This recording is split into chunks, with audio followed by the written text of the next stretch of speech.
سننے والے تمام دوستوں ساتھیوں کو میرا سلام آداب۔ اگر میں بات کروں کہ تین سب سے کون سی بڑی وجوہات ہو سکتی ہیں فرسودگی کو رد کرنے کے لیے، یا ریشنلٹی کو اپنانے کے لیے، یا سمجھ، عقل، شعور کے مطابق، لاجک کے مطابق زندگی گزارنے کے لیے، تو تین سب سے بڑی وجوہات جو ہیں، جو میرے لیے بھی جو ہے وہ سب سے امپورٹنٹ میں کہہ سکتا ہوں، جن کی وجہ سے میں نے اس ریشنلٹی کو اپنایا اور فرسودگی کو چھوڑا، اور انہوں نے میری لائف چینج کر دی۔ لیکن افسوس یہ رہے گا کہ میں نے بڑے پرائم ایج میری جو ہے وہ گزر گئی، جو جس میں بہت کچھ انسان کر سکتا ہے، تو میں نے ضائع کی اس تقلید میں، اس چیز میں، اس فرسودگی میں۔ تین وجوہات سب سے بڑی جو ہے، اس سے وہ بتانے سے پہلے میں ایک بات کرنا چاہوں گا کہ ایک فلم کا میں نے ڈائلاگ سنا تھا، انسان جہاں جاگتا ہے وہیں سے اس کا سویرا شروع ہو جاتا ہے۔ تو یہ ہے کہ آپ جب سنبھل جائیں یا آپ غور کریں تو فوراً ہی آپ میں ذہنی طور پہ وہ چینجز نمودار ہو جائیں گی، آپ کو راستہ خود ہی دکھائی دے گا، کیونکہ یہ فطری ہے۔ اور ایک طرف تو کہا جاتا ہے کہ یہ فطری چیزیں ہیں، اور پھر فطرت کو ہی دبایا جاتا ہے مختلف قسم کے ریسٹرکشنز وغیرہ لگا کے، جس سے معاشرے میں کئی خرابیاں ہیں، ہو گئی ہیں، ہو جاتی ہیں، اور فطرت کو، جبلت کو دبانے کا لازمی نتیجہ وہ خرابیاں ہیں جو معاشرے میں پیدا ہو چکی ہیں ہمارے یہاں اور مسلسل ہو رہی ہیں، بلکہ وہ پوری دنیا کے لیے خطرہ ہوتی جا رہی ہیں۔ تو سب سے پہلا جو ہے اس فرسودگی کا پوائنٹ، یا جو ریزن بنتا ہے بہت سارے لوگوں کو اس کو چھوڑنے کے لیے، وہ ہے ایک زبردستی، ایک رٹ لگائے، ایک ڈکٹیٹرشپ، کہ بس مانو، ایسی باتیں مانو جو نہ عقل میں آئیں، نہ شعور میں آئیں، نہ سمجھ میں آئیں، بس کوئی صدیاں پہلے وہ ہوئی تھی، سو وہ تم مانو۔ اسی طرح آگے فیوچر میں یہ ہوگا، وہ ہوگا، جس کا کوئی سائنٹیفک بنیادی نہ ہو، جس کی کوئی فزکس نہ ہو، میٹا فزکس یا ایک تصور میں بات ہو یا سوچ پہ مبنی بات ہو، بس مانو۔ اور میں حیران ہوتا تھا بچپن میں، لیکن اس نہ ماننے، اس اندھے یقین کو اتنا گلوریفائی کر دیا جاتا تھا کہ بھائی بغیر دیکھے جو یقین کرے، بغیر سمجھے جو یقین کرے، بس کسی کے کہنے پہ، کسی کے لکھے پہ، کسی پہ، تو وہ تو سب سے زیادہ ایماندار ہے۔ یہ ایک طرف سے کنٹراڈکشن ہے، حق الیقین، عین الیقین، آنکھوں سے دیکھ لیا۔ بھائی کیا دیکھ لیا تو ظاہر ہے اس کو وہ مانے گا نا، لیکن تم تو ایسی باتیں مانے جو بندہ دیکھ ہی نہیں سکتا۔ چلو آنکھوں سے نہ دیکھ لیا، آپ تو بیٹا فزکس کی بات بہت کرتے ہو، تصور میں آ جائے، فیل ہو، محسوس ہو، وہ جو آپ بیان کر رہے ہیں، نہیں، فیل میں بھی، محسوس میں بھی وہ نہیں ہوتا ایسا کچھ۔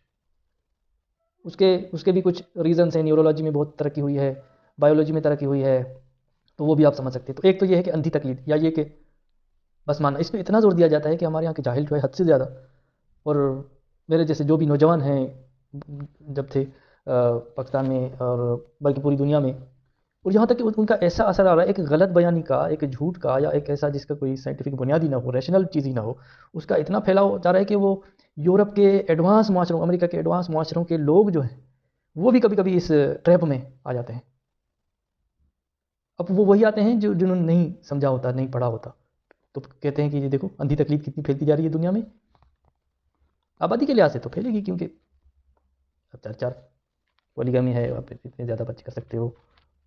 اور تو اس پہ میں آؤں گا۔ پہلا ریزن یہ ہے کہ بغیر دیکھے، بغیر سمجھے، بغیر عقل میں بات ہی نہیں آئے، اس کو مانو۔ کیوں مانے بھائی؟ یہ سب سے بڑا ریزن ہے اس فرسودگی کو چھوڑنے کا۔ دوسرا ہے کہ بھائی میری تو زندگی اس میں ضائع ہو گئی، یہی ذہن میں کہ بھائی یہ دنیا تو کچھ بھی نہیں ہے، اس کی کوئی حیثیت ہی نہیں، پر کہ مچھر کے پر کے برابر ہے، یہ وہ ہے، پتہ نہیں کیا کیا اس میں مبالغہ آ رہا ہے، کتنی حد سے زیادہ، کچھ بھی نہیں ہے، قید خانہ ہے، یہ ہے، وہ ہے، سب کچھ آخرت ہے۔ تو بیکورڈنیس کی وجہ یہی بنے گی نا۔ کیوں نوجوان کوئی کیوریسٹی ان میں پیدا ہوگی، کیوں ان میں یہ پیدا ہوگا کہ ہم چیزوں کو جانیں، کیوں جستجو ہوگی کہ ہم سائنٹیفک ریولیوشن لے کے آئیں، کیوں کہ ہم انڈسٹری جو ہے وہ مینوفیکچرنگ کریں اور کوئی نئی جدت لائیں۔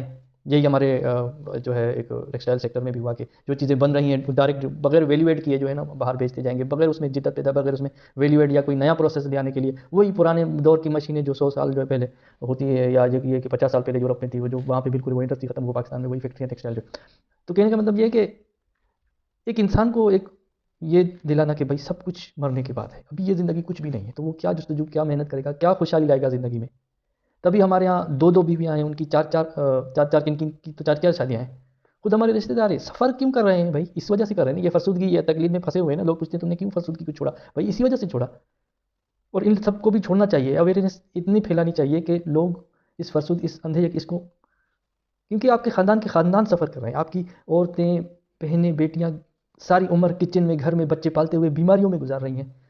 ان پہ جو ہے وہ ان جہالت پھیلانے والے مفتی مسعود جیسا کی وجہ سے، ان کی تاریخ ان سب کی وجہ سے لوگ اتنی زیادہ شادیاں کرتے ہیں. بچے ایک تو پال نہیں سکتے، بھلے معذور پیدا ہوں. ایک تو کزن میرجز کا ہمارے یہاں اتنا وہ گند، پھر بچے اتنے پیدا کریں گے کہ ان کو پال نہیں سکیں گے.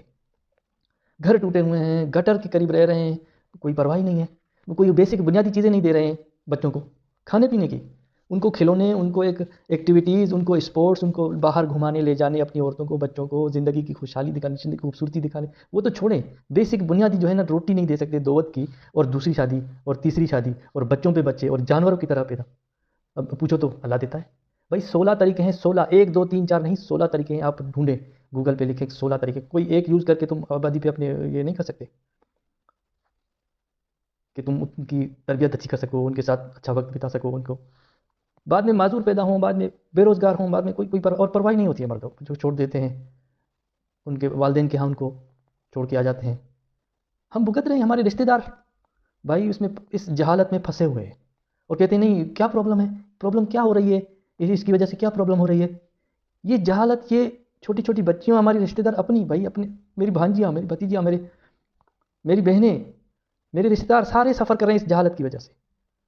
اگر اس کا سخت قسم کا شوہر ہے، اس کا سخت قسم کا کچھ ہے، اور یہ ان کو ہمت کون دیتا ہے ان کو یہ ظلم کرنے کی، یہ میرٹل ریپ کرنے کی، یہ ان پہ اپنا حکمیت جتانے کی، یہ اجارہ داری گھر میں مرد کی قائم کرنے کی؟ کہاں سے اوریجنیٹ ہوتا ہے؟ وہ خیالات تھے نا. میں خود اپنے جب زندگی میں، جب میری شادی ہوئی، اس وقت اس طرح کے مجھے خیالات ہوتے تھے، جب میں کنسنٹ نہیں مانگتا تھا، اور برا محسوس ہوتا تھا مجھے جب میں، کیونکہ بچپن سے میں نے کتابیں یہ وہ پڑھتے، وہ علم جو آتا رہ گیا، وہ جو روشنی دماغ میں آتی رہی، تو وہ میں نے اس کو فوراً محسوس کیا اور فوراً ختم کر دیا. تو جو بچیاں چھوٹی، وہ بھی حدیثیں بھیج رہی ہیں، یہ بھیج رہی ہیں. کوئی ان کو کارٹون جو ہے نہیں دیکھنے دیتے، کوئی ان کو اس طرح کی ایکٹیویٹیز نہیں کرنے دیتے. ان کی دنیا ہی، کائنات ہی کھیل کود ہے. ایک بلیک ہول پہ بہترین ایک فن وتھ سائنس پروگرام آیا تھا، اس میں وہ بتا رہا تھا کہ چھوٹے چھوٹے تجربات کر رہا تھا. چھوٹے سے چھوٹا موٹر جو ہے کیسے بنائے، بہت ہی آسان. وہ بچوں کو، اور ماچس کی ڈبیا دو ان کو، وہ اس میں سب سے زیادہ جو چیزیں بھریں. اب یہ کیوریوسٹی، اس میں تجسس، اس میں وہ محنت یا بچوں کو اکساتی ہے. ایک نے اس ماچس میں 180 چیزیں بھری، 180 باریک باریک چیزیں اس نے ڈھونڈنا شروع کیا، اس نے دماغ چلانا شروع کیا کہ کیا کیا آ سکتا ہے اس میں.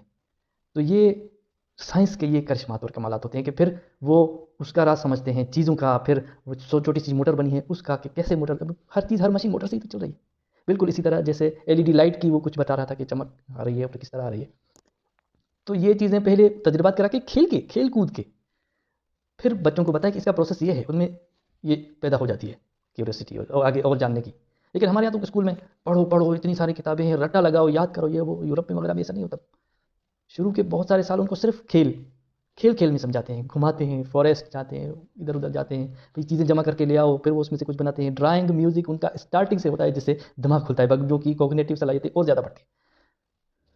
تو جو ہو چکا سو ہو چکا. وہی میں اپنے رشتہ داروں کو کہتا ہوں، رشتہ داروں کو، کہ بھائی جو ہو چکا سو ہو چکا اپنے لیے، لیکن دوسروں کے لیے تمہارے تم کے گھر ٹوٹا ہوا ہے، گٹر کے پاس رہ رہے ہو، گھر بنا نہیں رہے ہو، 2 شادیاں کی ہوئی تم نے، اتنے سارے بچے ہیں، کون پالے گا؟ کیا معذور ہے؟ معذور بھی پیدا کر چکے، پھر بھی پیدا کرتے جا رہے ہو. اس کے بعد پھر جو ہے وہ کوئی بے روزگار ہے، کوئی کھانے کو کچھ نہیں ہے، اور کہتا ہے شکر ہے اللہ کا، کوئی مسئلہ نہیں ہے. کوئی مسئلہ ہی نہیں ہے زندگی میں بھائی. اور کبھی کبھی اس سے قرض اور بولتا ہے کہ اتنے تو بھیج دو، اتنے تو بھیج دو. یہ کیا ہے؟ یہ تم خوش ہو؟ نہیں ہو. اللہ کے گھر میں سب ٹھیک ہے، کوئی مسئلہ نہیں. اور ہماری بہنیں، ہماری رشتے دار، ہمارے جو بھی جاننے والی ہے، میں جانتا ہوں کہ کیا کیا معاملات ہیں، کس وجہ سے ہے.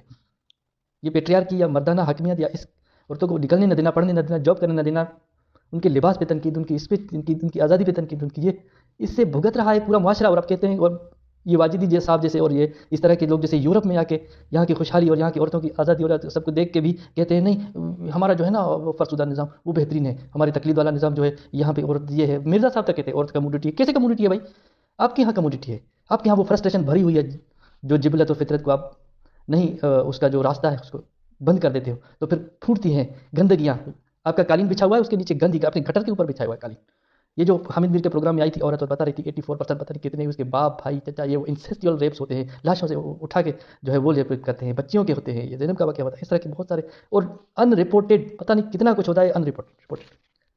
تو اس میں بہت کچھ کہا جا سکتا ہے. تو سیکنڈ جو ہے ریزن، پہلا ریزن کہ بس خواہ مانو، نہ عقل میں بات آئی نہ سمجھ میں نہیں آئی بس مانو، اور جتنا بغیر عقل کے بغیر سمجھ کے مانو گے اتنا ایمان تمہارا اوپر ہے، اتنا یقین تمہارا اوپر ہے، حق الیقین ہے بھائی وہ اس طرح کی داعیہ.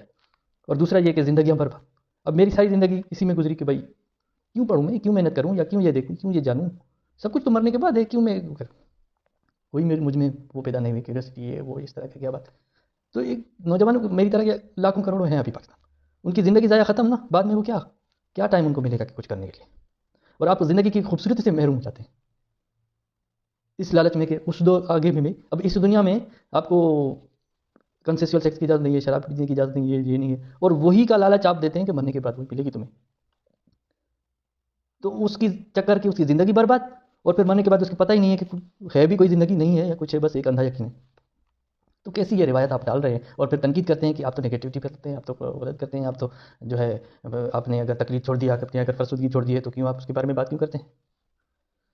تو دوسرا یہ ریزن کہ بہت خاندان ہمارے جو ہے تباہ، یہ فیملی سسٹم یہ کیا ہے، کیا دیا ہے اس نے. یہ جو اتنے سارے گھروں میں رشتہ داروں میں کسی کو بھرپائی کرنی ہو تو اس کی عورت پہ آ جاتی ہے بات، ظلم اس پہ ہوتا ہے اس کا جبکہ قصور ہی نہیں ہے، سزا اس کو ملتی ہے، ہنر کے نام پہ اس کو قتل کیا جاتا ہے. تو دوسرا یہ ہے کہ کتنا کچھ جو ہے وہ ہو رہا ہے. اور تیسری جو ہے ریزن، دوسری یہ کہ بندے کی زندگی ضائع ہو جاتی ہے، وہ آخرت کے چکر میں جو ہے وہ نہ کچھ کر سکتا ہے سوائے چند کے جو عقل کا استعمال کرتے ہیں. اور جو ہمارے یہاں ہمارے یہاں جو روایات بن جاتی ہیں نا، جو چل رہا ہے خاندانوں میں اس پہ کوئی سوال اٹھانا کوئی سوچتا بھی نہیں ہے. کوئی ظلم ہو رہا ہے تو اس پہ اگر کوئی سوچے کہ میں بات کیسے کروں، کوئی میری بات سنے گا ہی نہیں، نہ اس بات کی کوئی اہمیت ہے تو وہ بات بھی نہیں کرتا ہے اس پہ. جیسے اگر گھر پہ آ جائے عورت، اس پہ ظلم ہو رہا ہو، اس پہ تشدد ہو رہا ہو مسلسل، گھر پہ آ جائے اس کو سارے پیچھے پڑ جائیں گے، جاؤ تمہارا گھر تو وہ ہوتا ہے. ٹھیک ہے یہ روایات بھی اس میں آ جاتی ہیں، آپ کی جو فرسودہ پرانی روایات ہیں یہ بھی اس کا موجب بنتی ہیں. لیکن اس شوہر کو کون وہ ہمت دیتا ہے کہ فرشتے ساری رات لعنت کریں گے اگر یہ تمہاری ہے حکم میں نہیں آئے گی، اگر یہ بات نہیں مانے گی، یا تم اس کو پیٹ سکتے ہو اگر یہ ایسا کچھ کرے، اور یہ اکیلی نہیں جا سکتی کسی کے جو ہے وہ اکیلی رہ نہیں سکتی، وہ نہ کرنا چاہے شادی تو نہیں، ایسی اجازت ہی نہیں ہے کسی کو کہ وہ انڈیپینڈنٹ رہے، وہ محتاج ہی رکھنا چاہتے ہیں کسی بھی طرح اس کو. تو پہلی ریزن تھی کہ فرسٹ بے کلانا فرسٹ بس مانو چاہے بات آئے سمجھ میں نہیں.